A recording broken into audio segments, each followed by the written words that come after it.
Hi guys, welcome back to my channel. Morning చాలా లేట్గా లేచాం. So లేచి బయటికి రాగానే చూస్తే రిసార్ట్ చాలా బాగుంది. నైట్ మాకు తెలియలేదు అనమాట రిసార్ట్ ఎలా ఉందో కూడా. క్యాబ్ దిగి రూమ్ చెక్-ఇన్ అయిపోయాం. అంటే చాలా లేట్ అయిపోయేసరికి వెంటనే పడుకున్నాం చెక్-ఇన్ అయిపోయి. బాగా గుర్తుపెట్టుకోండి, బాలి వస్తే ఎర్లీ మార్నింగే లెగవాలి. ఎక్కడికి వెళ్ళినా సరే కొంచెం దూరం ఉంటాయి కాబట్టి, క్రౌడెడ్ ప్లేస్ కాబట్టి ఎర్లీ మార్నింగే లేచి వెళ్ళాలి.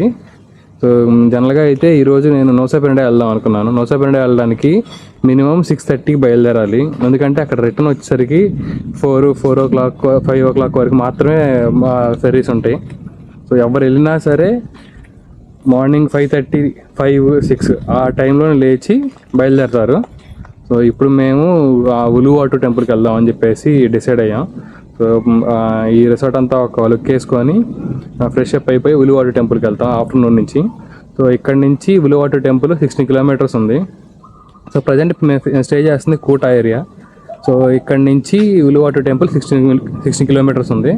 సో ఇక్కడ నుంచి నేను చూశాను అనమాట. కార్ అయితే గ్రాబ్ తీసుకుంటేనేమో ఇక్కడ నుంచి ఆ 16 kilometersకి 2,25,000 ఉంది. మళ్ళీ రావడానికి కూడా సేమ్ 2,25,000, అంటే ఆల్మోస్ట్ ఒక 5 lakhs. సో 5 lakhs అంటే 2,500 పడుతుంది. అక్కడ తిరగడానికి కూడా మనం మళ్ళీ ఇబ్బంది అయింది. సో అందుకని నేను ఇక్కడ స్కూటీ అడిగాను. స్కూటీ అడిగితే 1,50,000 ఐడిఆర్ అన్నారు. తర్వాత ఇంకోటి అడిగితే మనం బార్గెన్ చేస్తే 1 lakh కూడా ఇస్తారు. సో 1 lakh అంటే 500. తర్వాత పెట్రోల్ ఎంత అని అడిగాను. సో పెట్రోల్ ఫిల్ చేసి ఇస్తారు వాళ్ళే. మనం ఇచ్చేటప్పుడు పెట్రోల్ ఫిల్ చేసి ఇవ్వాలి. సో పెట్రోల్ అడిగాను, 10,000 అన్నారు. 10,000 అంటే 50 rupees ఇక్కడ. సో ఇది బెటర్ అనమాట, ఎందుకంటే మనకు కావాల్సిన ప్రతి చోట వెళ్ళి తిరగచ్చు. సో 24 hours మా బైక్ అనమాట. ఫ్రెష్ అప్ అయిపోయి బైక్ తీసుకొని ఉలివాటు టెంపుల్కి వెళ్దాం. సో గూగుల్లో చాలా హోటల్స్ని చూశాను. అది అసలు నేను ఏ హోటల్ బుక్ చేసుకోవాలో తెలియదు. ఎందుకంటే బాలి మొత్తం హోటల్సే ఉంటాయి, రిసార్ట్సే ఉంటాయి. మనం ఏ రిసార్ట్ బుక్ చేసుకున్నా కానీ దానికి మించిన రిసార్ట్స్ ఉంటాయి. సో బడ్జెట్లో రిసార్ట్ అని అంటే నేను ఆల్మోస్ట్ ఒక 1 day అంతా సెర్చ్ చేశాను. సో స్కై స్కానర్లో, తర్వాత అగోడాలో చాలా చోట్ల సెర్చ్ చేశాను అనమాట.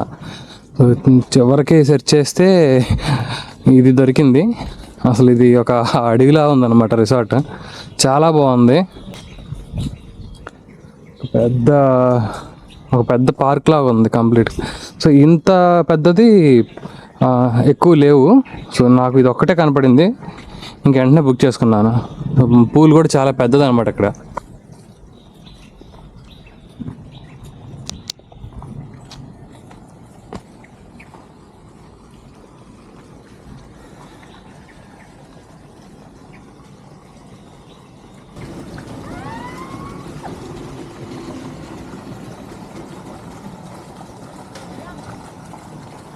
ఈ రిసార్ట్లో నేను బుక్ చేసుకున్న రూమ్ ఇదే అనమాట. ఇండిపెండెంట్ హౌసెస్ లాగా చాలా బాగుంటాయి ఇక్కడ ఉన్న రూమ్స్ అన్నీ.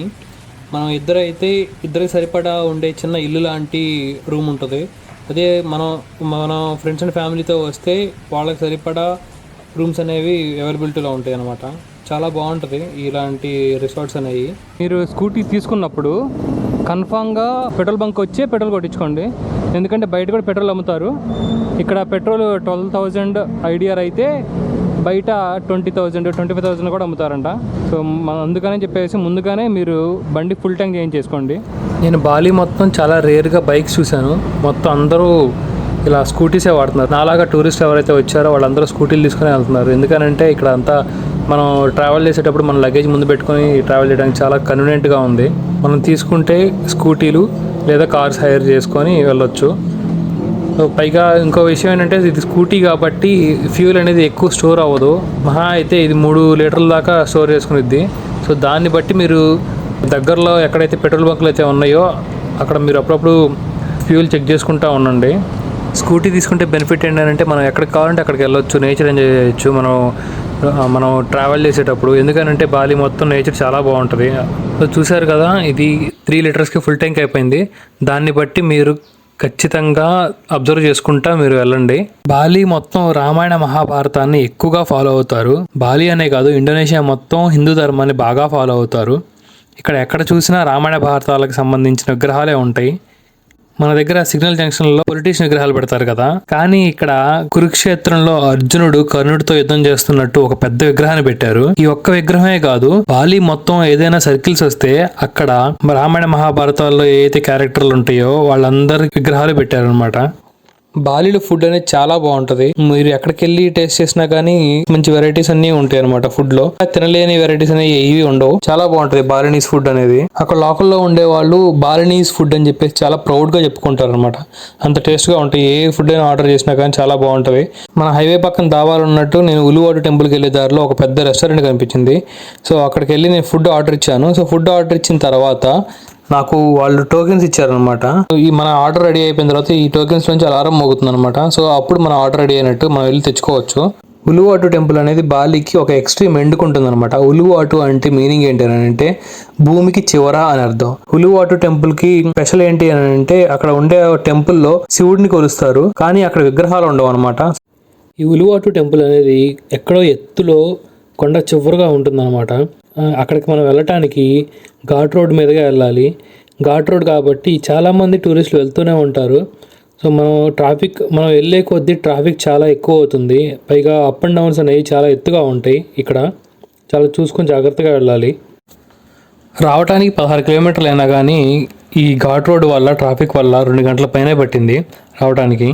సో పైగా వచ్చేసిన తర్వాత మనకి కార్కి బైక్కి మంచి పార్కింగ్ పెద్ద ప్లేస్ ఉంది. సో అక్కడ పెట్టేసుకొని అక్కడ ఉలువాటు టెంపుల్ దగ్గర ఉన్న ఒక మార్కెట్లోకి వచ్చేసాను అనమాట. సో ఇక్కడ మీరు ఇప్పుడు చూస్తున్నట్లు మార్కెట్ అంతా హ్యాండీక్రాఫ్ట్స్తో ఫుల్గా నిండిపోయింది. ఇక్కడ బాగా హ్యాండీక్రాఫ్ట్స్ అనేవి బాగా ఎక్కువ ఫేమస్ అనమాట.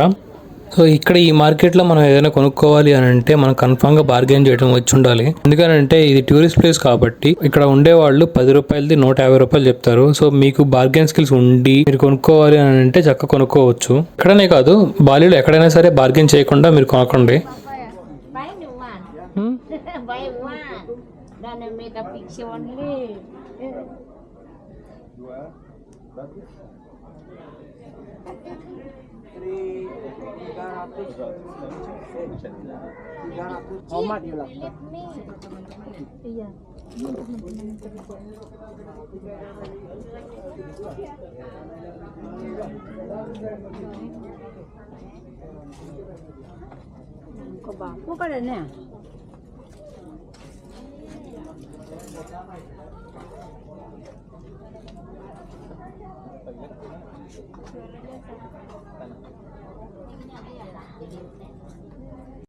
కొంచెం ముందుకు వచ్చేసిన తర్వాత టికెట్ కౌంటర్ ఉంటుంది. ఈ ఉలువాటు టెంపుల్లోకి వెళ్ళాలి అని అంటే మనకి నడుంకి కొన్ని క్లాత్ కట్టుకోవాలన్నమాట. అది మ్యాండేటరీగా ఉంటుంది. మన దగ్గర లేకపోయినా కానీ ఇక్కడ ఇస్తారు క్లాత్, లేదంటే ఒక లుంగీ టైప్లో ఒక క్లాత్ మాత్రం కట్టుకోవాలి. సో అప్పుడే మనం లోపలికి వెళ్తాం. ఈ ఉలువాటు టెంపుల్లోనే మాత్రమే కాకుండా బాలీలో ఎక్కడైనా గుడికి వెళ్ళాలి అని అంటే అక్కడ మ్యాండేటరీగా మనకి ఒక టవల్ లాంటివి మనం కట్టుకోవాలన్నమాట. సో ఇక్కడ పక్కన టికెట్ కౌంటర్ ఉంటుంది. టికెట్ కౌంటర్లో టికెట్ వచ్చేసేసి ప్రతి మనిషికి అడల్ట్ ఫారినర్కి 50,000 ఇండోనేషియన్ రూపియా అనమాట. సో అది తీసేసుకొని లోపలికి వెళ్ళిపోవచ్చు. సో ఫస్ట్ ఎంట్రీ టికెట్ మాత్రమే ఈ 50,000 ఇండోనేషియన్ రూపీస్. లోపల ఇంకొక టికెట్ ఉంటుంది, కెచక్ డాన్స్ అని చెప్పేసి రామాయణాన్ని ఎటువంటి ఇన్స్ట్రుమెంట్స్ లేకుండా వాళ్ళు పర్ఫామ్ చేస్తారు. అది చూడాలి అని అంటే దానికి సపరేట్ గా ఇంకొక టికెట్ ఉంటుంది లోపల. అది చాలా మంది ఆ పర్ఫార్మెన్స్ చూడటానికే వస్తారు ఈవినింగ్. సో ఉలువాటు టెంపుల్ అనేది సెకండ్ హాఫ్ లో పెట్టుకోవాలి. సో అప్పుడే మనం ఆ కెచక్ డాన్స్ అనేది చూడొచ్చు. కెచక్ డాన్స్ అనేది రోజుకి 2 సార్లు జరుగుతుంది. ఒకటి 6 గంటలకి, దాని తర్వాత 7 గంటలకి జరుగుతుంది. ఆ టికెట్స్ అనేవి లోపల ఇస్తారు. సో మొత్తం టెంపుల్కి వెళ్ళడానికి 2 దారులు ఉన్నాయి. So left side, right side నుంచి వెళ్ళొచ్చు. ఇటు వెళ్తేనేమో క్లిఫ్ వ్యూ అనమాట. అంటే కొండ చివరి వరకు వ్యూ వస్తుంది. 2 వ్యూస్ ఉన్నాయి. ఇటు పైనుంచి మనం మెట్లు ఎక్కితే వెళ్ళొచ్చు. తర్వాత ఈ సైడ్ నుంచి ఇట్లా వెళ్ళొచ్చు. 2 వైపుల నుంచి వెళ్ళొచ్చు టెంపుల్కి. ఈ గుడి వైపుకి వెళ్ళాలంటే 2 వైపుల మెట్లే ఉంటాయి. సో మేము లెఫ్ట్ సైడ్ నుంచి మెట్లు ఎక్కుతా వెళ్ళాం అనమాట. ఎందుకంటే లెఫ్ట్ సైడ్ నుంచి మెట్లు ఎక్కుతా వెళ్ళేటప్పుడు క్లిఫ్ వ్యూ అనేది కనపడుతూ ఉంటుంది. సో మనకి దూరంగా కొండ అంచు తర్వాత సముద్రం కనిపిస్తూ ఉంటుంది. సముద్రం కూడా చాలా బాగుంటుంది చూడటానికి పైనుంచి. లెఫ్ట్ సైడ్ నుంచి వెళ్తే ఆ వ్యూ వస్తుంది అనమాట. చాలా మంది ఫోటోలు దిగుతూ ఉంటారు. పైకి వచ్చిన తర్వాత అర్థమైంది ఈ గుడి చుట్టూతా పెద్ద పెద్ద చెట్లతో మొక్కలతో కవర్ అయిపోయి ఉంటది అనమాట. ఈ గుడిని 16వ శతాబ్దంలో ఒక మాంక్ కట్టాడంట. ప్రజెంట్ ఇది ఓపెన్ లో లేదు. సో ఓన్లీ ఏదైనా పూజలు చేసేటప్పుడు మాత్రమే ఆ గేట్ అనేది ఓపెన్ చేసి లోపలంతా పూజలు చేసి మళ్ళీ క్లాక్ చేస్తున్నారు. సో ఇక్కడ గుడి అనగానే మనకి గోపురం అలా విగ్రహాలు ఏమి ఉండవు. సో బయటికి ఇప్పుడు మీకు కనపడేటట్టు ఒక మండపాల్లా ఉన్నాయి, అవే విగ్రహాలు, వాటిల్లో పూజిస్తారనమాట. ఇక్కడ చాలామంది టూరిస్టులకి ఈ గుడి అంటే తెలియదు అసలు. ఈ గుడిలో ఈ ఉలువాటు టెంపుల్ అనగా ఇక్కడ దీంట్లో పూజించేది శివుణ్ణి. ఇక్కడే కాదు బాలిలో చాలా చోట్ల శివుణ్ణి పూజిస్తారు. పైకి విగ్రహాలు ఉండవు కానీ లోపల కనిపించే మండపాల్లోనే పూజిస్తారు. గుడి పైనుంచి చూస్తే కిందకి సముద్రం కనిపిస్తూ ఉంటుంది. చాలా బాగుంటుంది వ్యూ. సముద్రం కూడా ఇక్కడ గ్రీన్ కలర్లో వాటర్ చాలా బాగుంటుంది ఇక్కడ నుంచి. సో పైన ఈ గుడిలో ఇక్కడ ఈ గుడి ఒక్కటే ఫేమస్ కాకుండా ఇక్కడ దూరంగా కనిపిస్తుంది ఓపెన్ ఆడిటోరియం అనమాట. ఈ ఓపెన్ ఆడిటోరియంలో రామాయణంలో సీతాపహరణం యాక్ట్ ని ఇక్కడ చేసి చూపిస్తారు అనమాట. వాళ్ళ ట్రెడిషనల్ డాన్స్ అనమాట ఇది. సో వాళ్ళు ఇక్కడ ఈ కెచక్ డాన్స్ ని వాళ్ళు పర్ఫామ్ చేస్తారు. ఆ కెచక్ డాన్స్ టికెట్స్ కోసం ఇక్కడ మనం లైన్ లో నుంచోవాలన్నమాట. సో ఇక్కడ 2 లైన్లు ఉంటాయి. ఆన్లైన్ నుంచి టికెట్ బుక్ చేసుకున్న వాళ్ళకి ఒక లైన్, మనం డైరెక్ట్గా కౌంటర్లో తీసుకోవడానికి ఒక లైన్. సో ఇక్కడ వచ్చేసి ఒక్కొక్క టికెట్ 1,50,000 ఇండోనేషియన్ రూపాయ. ఏ షో టికెట్ ఆ షో ముందుగానే ఇస్తారు. నెక్స్ట్ షో 7 గంటల టికెట్కి 6 గంటల షోకి ఇచ్చిన తర్వాత ఇస్తారు. ఈ టికెట్స్తో పాటు ఒక బ్రౌచర్ ఇస్తారు. బ్రౌచర్లో మనకి ఆ కెచక్ డాన్స్ గురించి హిస్టరీ, తర్వాత ఆ కెచక్ డాన్స్లో ఏమేమి పర్ఫార్మెన్స్ చేస్తారు, ఎవరెవరు ఉంటారు, అంటే చాలా మంది టూరిస్టులు వస్తారు కదా, ఫారినర్స్ వస్తారు కదా. సో వాళ్ళకి అర్థం కావడం కోసం ఇంగ్లీష్లో రాసి ఉంటుంది అనమాట. కంప్లీట్గా వాళ్ళు అర్థం చేసుకోవడం కోసం. 7 malam. Selagi Bapak Ibu memasuki tempat pementasan tarian kecak kami, karena tarian kecak akan segera dimulai. Terima kasih. ఇంకో విషయం ఏంటంటే మీరు టికెట్లు తీసుకోగానే వెంటనే మీరు వెళ్ళిపోవాలి. ఎందుకంటే పై మనకి కింద ఎదురుగా కూర్చుంటే చాలా వ్యూ చాలా బాగుంటుంది. సో నేను వెళ్ళేసరికి మొత్తం నిండిపోయింది అనమాట.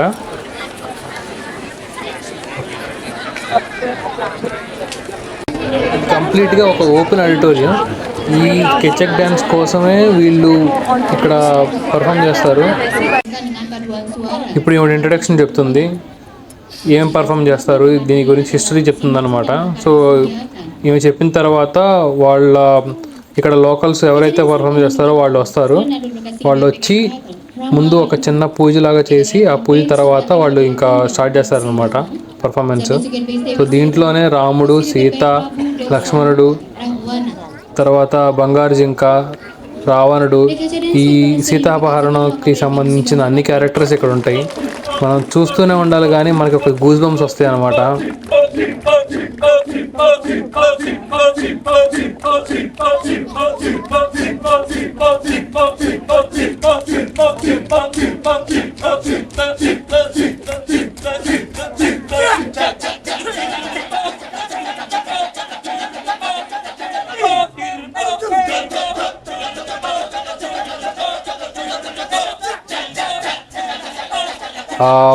వాళ్ళు చేసే సౌండ్స్కి మనకు గూస్ బంప్స్ వస్తాయి.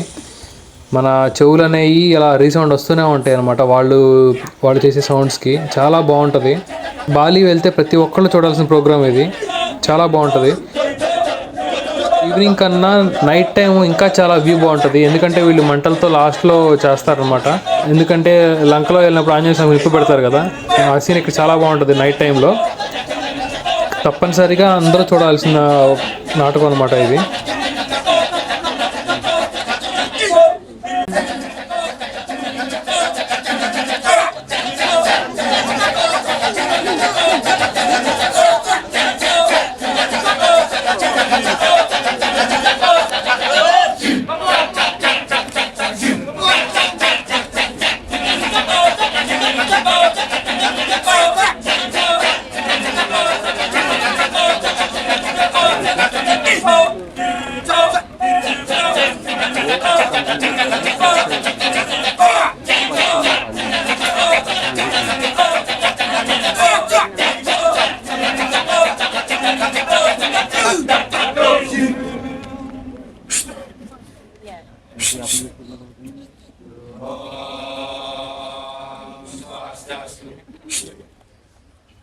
ఇప్పుడు వీళ్ళు ఒక చిన్న పూజతో స్టార్ట్ చేసి ఆ పూజ అయిపోయిన తర్వాత రాముడు సీత క్యారెక్టర్లు వస్తారు. చాలా బాగుంటుంది ఇక్కడ నుంచి.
ఈ ప్రోగ్రాం జరిగిన గంట సేపు మనకి అంతే కాన్సన్ట్రేషన్తో చూస్తూనే ఉండిపోయాం.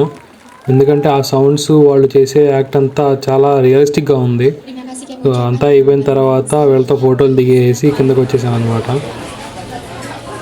కింద మార్కెట్లో కొంచెం షాపింగ్ చేసేసుకొని ఇంక మేము కోటాకి బయలుదేరిపోయాం. సో బయలుదేరిపోయినప్పుడు దారిలో ఒక పెద్ద షాపింగ్ మాల్ ఉంది. సో ఈ షాపింగ్ మాల్లో చాలా రకాల వెరైటీస్ ఉన్నాయి అనమాట. కంప్లీట్గా కాస్మెటిక్స్ నుంచి అపెరల్స్ వరకు చాలా బాగున్నాయి. అంటే తక్కువ రేట్ అనమాట ఇవి. సో ఇక్కడ షాపింగ్ చేసుకొని మేము కోటాకి వెళ్ళిపోయాం. సో నెక్స్ట్ అందరూ బాలి అనగానే చాలామంది ఫోటోలు దిగే ప్లేస్కి వెళ్తున్నాం. బాలీలో ఏమేమి ఉన్నాయి, ఎక్కడెక్కడ టూరిస్ట్ ప్లేస్ అన్నీ చూడాలి అనుకుంటే ఈ సిరీస్ ఫాలో అవ్వండి, మంచి ఇన్ఫర్మేషన్ ఉంది.